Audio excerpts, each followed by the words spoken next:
America में आतंकी हमला हुआ, जिसके बाद अब 2025 में वर्ल्ड वॉर का डर सताने लगा है। विश्व युद्ध का खतरा इसलिए क्योंकि दुनिया में दो बड़े वॉर जोन इस वक्त सुपर एक्टिव हैं। पहला है यूक्रेन और दूसरी है फिलिस्तीन और इजराइल की जंग, यानी वॉर जोन गाजा। इस वक्त अमेरिका और नेटो की फोर्स सबसे ज्यादा पुतिन से घबराई हुई है। पुतिन ने यूक्रेन वॉर जोन में कुछ नए हथियार इस्तेमाल करने का फैसला किया है और इस बात से जेलेंस्की के साथ उनके तमाम मददगार देश दहशत में हैं। अब डर है कि 2025 में एक ऐसा विश्व युद्ध हो सकता है जिसे रोकना बहुत मुश्किल होगा।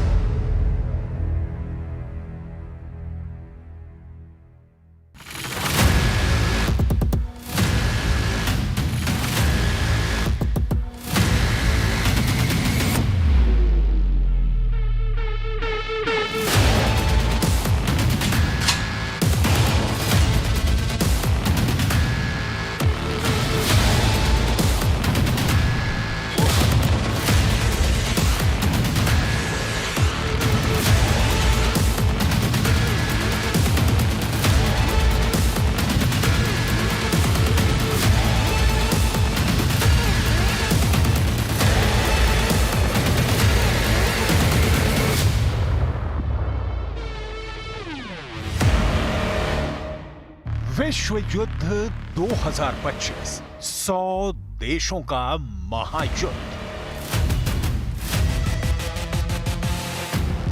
लगभग 1043 दिन से चल रही रूस यूक्रेन जंग क्या विश्व युद्ध 2025 में बदल चुकी है? अगर हम आज के हालात और आंकड़ों पर नजर डालें तो लगभग दुनिया के 100 देश रूस यूक्रेन जंग में शामिल हो चुके हैं। एक तरफ 72 साल के राष्ट्रपति पुतिन तो दूसरी तरफ 46 साल के राष्ट्रपति जेलेंस्की इस वक्त दुनिया के वो दो चेहरे बन चुके हैं जिसकी वजह से साल 2025 में वर्ल्ड वॉर हो सकती है। हम आपको दिखाने जा रहे हैं कि अभी तक के जंग में किसने बाजी मारी है और साल 2025 के बारे में एक्सपर्ट्स क्यों दावा कर रहे हैं कि साल 2025 में विश्व युद्ध हर हाल में होकर रहेगा।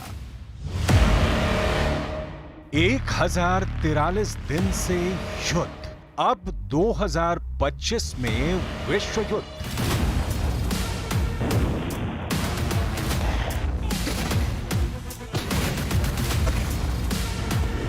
24 फरवरी 2022 को जब राष्ट्रपति पुतिन के आदेश पर रूसी सेना ने यूक्रेन पर हमले शुरू किए थे तो उस वक्त दावा किया जा रहा था कि ये जंग 30 से 50 दिन में खत्म हो जाएगी। लेकिन यूक्रेन की तरफ से नेटो के 32 देश और यूरोप और पश्चिमी देशों के 50 देशों को मिलाकर 82 देश डायरेक्ट और इनडायरेक्ट युद्ध में कूद पड़े, जिसकी वजह से ऐसी जंग शुरू हो गई जो आज तक चल रही है। अब सवाल उठता है कि ये जंग कब रुकेगी? इस सवाल का जवाब अभी के हालातों के हिसाब से ये है कि जंग रुकेगी नहीं बल्कि बहुत तेज और विनाशक होने जा रही है। जरा देखिए, यूक्रेन के अलावा कौन कौन से देश अब रूस से सीधी जंग करने को तैयार हो रहे हैं।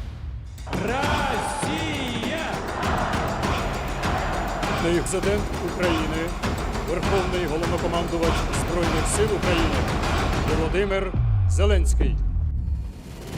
सोशल मीडिया प्लेटफॉर्म एक्स पर वर्ल्ड वॉर 3 काफी ट्रेंड कर रहा है। दुनिया भर में कई देश एक दूसरे के खून के प्यासे होते जा रहे हैं। अभी तक तीसरे विश्व युद्ध की शुरुआत आधिकारिक तौर पर तो नहीं हुई है, लेकिन आर्टिफिशियल इंटेलिजेंस ने रूस यूक्रेन युद्ध को लेकर जो रिपोर्ट बनाई है वो हैरान करने वाली है। वर्ल्ड वॉर 3 पर एआई की काल्पनिक रिपोर्ट में एक ऐसे महायुद्ध की कल्पना की है जिसमें कम से कम दुनिया के 100 देश युद्ध में सीधे उतर पड़ेंगे। इस युद्ध के परिणाम काफी ज्यादा विनाशकारी और भयानक होंगे। एआई ने तीसरे विश्व युद्ध पर अपनी रिपोर्ट में उन देशों के नाम बताए हैं जो वर्ल्ड वॉर 3 की सीधी जंग में शामिल होंगे। पहला देश अमेरिका होगा।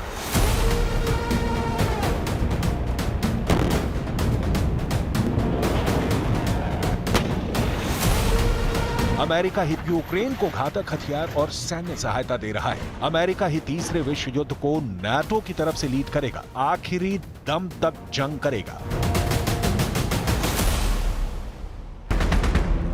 दूसरा देश रूस होगा। Владимир Владимирович Путин.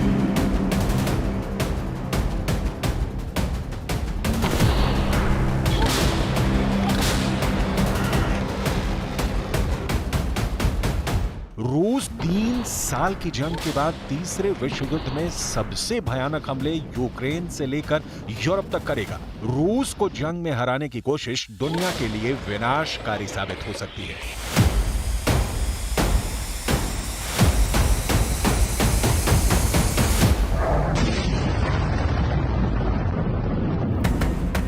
तीसरा देश चीन होगा। चीन जो अभी रूस को अरबों डॉलर के हथियार सप्लाई कर रहा है, लेकिन जल्द ही चीन अपनी बेहिसाब सेना और हथियारों के साथ साथ रूस की तरफ से जंग में उतर पड़ेगा। चीन का जंग में सीधे उतरना ताइवान पर बहुत भारी पड़ेगा। चौथे देश होंगे यूरोपीय संघ के वो 27 देश जो यूक्रेन को बचाने के लिए अमेरिका के साथ जंग में कूद पड़ेंगे। यूरोपीय संघ यानी ईयू के 27 देश सबसे ज्यादा हमले रूस पर ही करेंगे। पांचवा देश भारत होगा। एआई की रिपोर्ट के मुताबिक साल 2025 में हालात ऐसे बन जाएंगे कि भारत को भी वर्ल्ड वॉर 3 में उतरना पड़ सकता है, क्योंकि पाकिस्तान कुछ ऐसी हरकत कर सकता है कि भारत भी इस महायुद्ध का हिस्सा बन जाए। छठा देश पाकिस्तान होगा। एआई के मुताबिक चीन की शह पर पाकिस्तान भारत समेत अफगानिस्तान और बांग्लादेश में अपना कंट्रोल बढ़ाने के चक्कर में तीसरे विश्व युद्ध में कूद पड़ेगा। सातवां देश उत्तर कोरिया होगा, जो रूस का साथ देते देते अचानक दक्षिण कोरिया पर हमला कर देगा। उत्तर कोरिया अपनी घातक परमाणु मिसाइलों को तीसरे विश्व युद्ध में जमकर इस्तेमाल करेगा।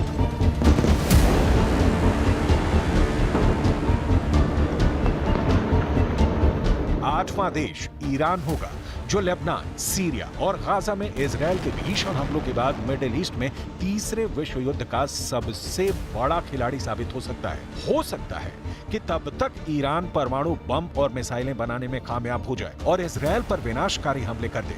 ईरान रूस की तरफ मिडिल ईस्ट में मौजूद अमेरिका के ठिकानों पर भी बड़े हमले कर सकता है।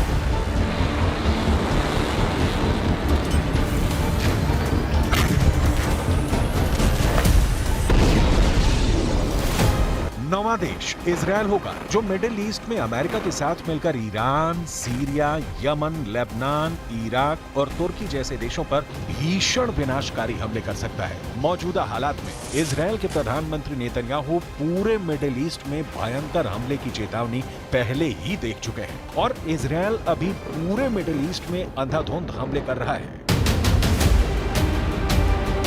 10वें देश नाटो के 32 देश हो सकते हैं, जो रूस, चीन, ईरान, बेलारूस, उत्तर कोरिया के खिलाफ सीधी जंग छेड़ सकते हैं। नाटो अच्छी तरह से जानता है कि जब तक ये देश रूस के साथ मिलकर जंग करेंगे, तब तक रूस और चीन को हराना लगभग नामुमकिन है। आर्टिफिशियल इंटेलिजेंस की ये काल्पनिक रिपोर्ट 2025 में कितनी सटीक बैठती है, इसका पता जून 2025 तक लग सकता है।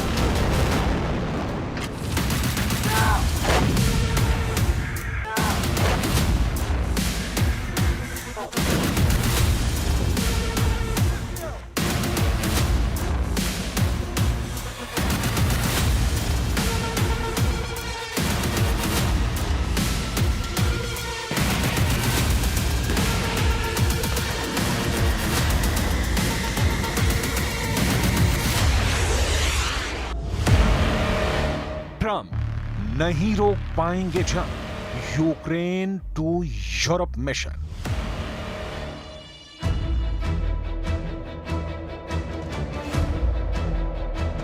Greatest political comeback in the history of the United States of America.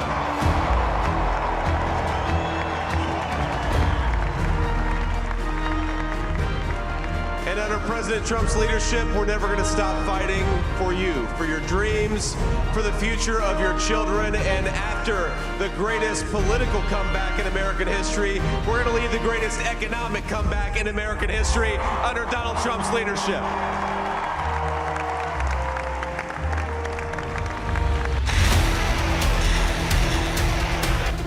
रूस यूक्रेन जंग दो देशों के बीच की जंग नहीं रह गई है, ये जंग तीसरे विश्व युद्ध में प्रवेश कर चुकी है। अब तो अमेरिका के नवनिर्वाचित राष्ट्रपति डोनाल्ड ट्रंप ने भी कह दिया है कि शायद वो लगभग 3 साल से चल रही रूस यूक्रेन जंग को रोक नहीं पाएंगे। ट्रंप का साफ कहना है कि मुझे लग रहा था कि मैं जंग को 2025 में आसानी से रोकवा दूंगा, लेकिन अब जंग रोकना काफी मुश्किल लग रहा है, क्योंकि राष्ट्रपति बाइडेन ने यूक्रेन को लंबी दूरी की मिसाइलों से रूस पर हमले करने की अनुमति दी है, जिसकी वजह से पुतिन को रोकना काफी मुश्किल है। बाइडेन ने लंबी दूरी की मिसाइल से हमला करने की अनुमति देकर पागलपन वाला फैसला किया है। इधर दूसरी तरफ रूस को ईरान के साथ साथ उत्तर कोरिया से जबरदस्त साथ मिल रहा है, जिसकी वजह से रूस यूक्रेन जंग बेहद विनाशकारी साबित होने लगी है। पुतिन के रूस ने अब तक यूक्रेन के लगभग 22% इलाके पर कब्जा कर लिया। जरा देखिए रूस यूक्रेन जंग में कौन क्या बाजी मार रहा है।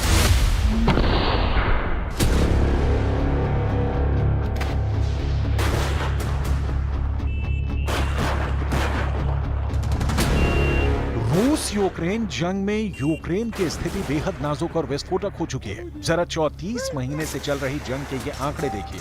30 सितंबर 2022 को रूस ने यूक्रेन के डोनेट्स्क, लुहांस्क, ज़ापोरिज़िया और खेरसोन प्रांतों पर कब्जा करने की घोषणा की। बी उसके बाद से नवंबर 2024 तक institute for the study of war (ISW) के डेटा से पता चलता है कि रूस ने 2024 में बीते साल 2023 की तुलना में 6 गुना ज्यादा क्षेत्र पर कब्जा किया है। रूसी बढ़त खास तौर से यूक्रेन के कुर्स्क क्षेत्र में आक्रमण के बाद से बढ़ी है।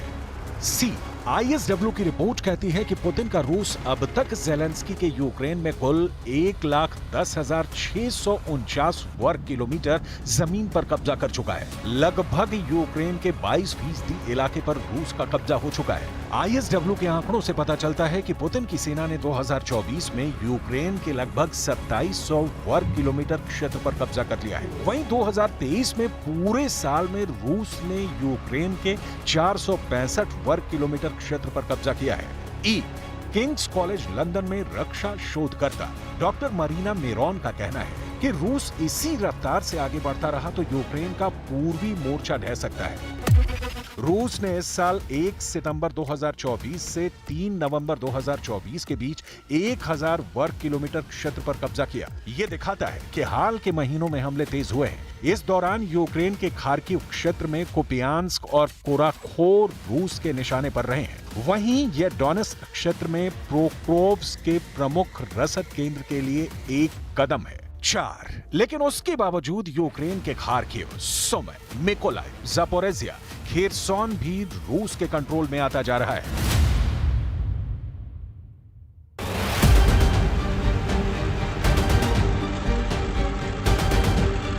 रूस को सबसे ज्यादा फायदा अपने बेहिसाब हथियार, मिसाइल और ड्रोन का मिल रहा है।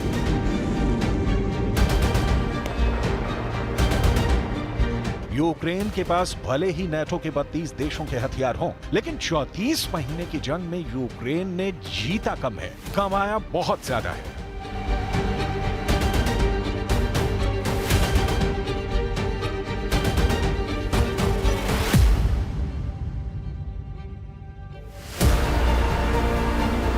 हालांकि उसके बावजूद यूक्रेनी रक्षा मंत्रालय का दावा है कि यूक्रेनी सेना ने रूसी सेना के अब तक 8 लाख के करीब सैनिक मार दिए हैं। 28 दिसंबर को टेलीग्राम पोस्ट पर यूक्रेन के कमांडर इन चीफ ओलेक्जेंडर सिर्स्की ने दावा किया था कि यूक्रेनी सेना ने अकेले साल 2024 में ही रूसी सेना के 4,21,000 सैनिकों को जंग में मार दिया है। यूक्रेनी सेना ने दावा किया कि उसने पहले महीने में 1,171 वर्ग किलोमीटर पर कब्जा किया था। कि यूक्रेनी सेना दावा कर रही थी कि कुर्स्क में 1,326 वर्ग किलोमीटर इलाके पर कब्जा कर लिया था, लेकिन रूसी सेना ने उत्तर कोरिया के 12,000 सैनिकों के साथ कुर्स्क में ऐसा भीषण पलटवार किया कि यूक्रेन सेना कुर्स्क के 200 मोर्चों से भाग गई। यहां तक कि रूसी सेना ने यूक्रेनी सेना से 50% से ज्यादा इलाका कुर्स्क में छीनकर आजाद करा लिया है। एक रिपोर्ट के दावों के मुताबिक साल 2022 से अब तक यूक्रेन के 1 लाख सैनिक जंग छोड़कर भाग चुके हैं, जिसमें 60,000 यूक्रेनी सैनिकों को भगोड़ा घोषित किया जा चुका है।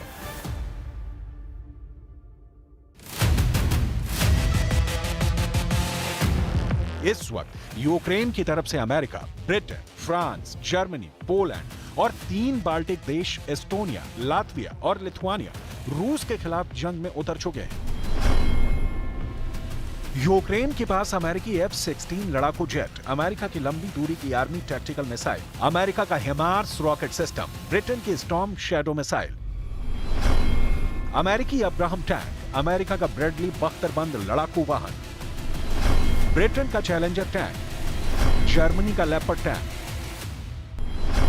फ्रांस की सीजर तोप जैसे आधुनिक हथियारों से यूक्रेन हमले कर रहा है।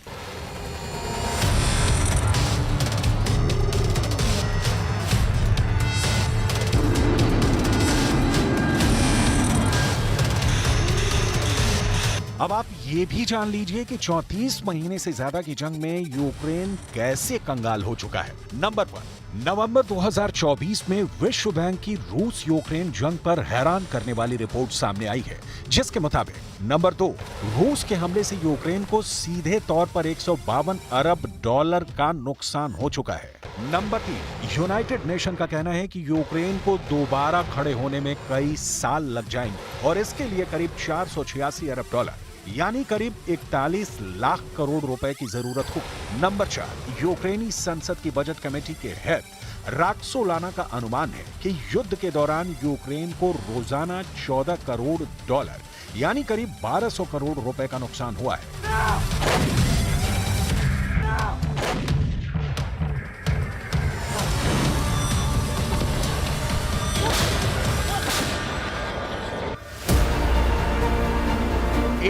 अमेरिकी रक्षा मंत्रालय पेंटागन ने जापानी एजेंसी के हवाले से बताया था कि यूक्रेन के साथ युद्ध में रूस को अपनी सेना तैनात करने, हथियारों और रसद आदि पर 211 अरब डॉलर यानी करीब 18 लाख करोड़ रुपए का खर्चा करना पड़ा है। बी, इसके अलावा अमेरिका और G7 के अन्य सदस्य देशों ने रूसी केंद्रीय बैंक के 320 अरब डॉलर यानी करीब 27 लाख करोड़ रुपए ब्लॉक कर दिए थे, क्योंकि रूस पर प्रतिबंध लगा दिया गया था। इसके अलावा तेल की कीमतों में गिरावट से रूस को 100 अरब डॉलर यानी करीब 8.5 लाख करोड़ का नुकसान हुआ है। इसके अलावा अन्य सभी नुकसानों को जोड़ लिया जाए तो रूस को अब तक कुल 1.3 ट्रिलियन डॉलर यानी करीब 109 लाख करोड़ रुपए का नुकसान रूस को होने का अनुमान है।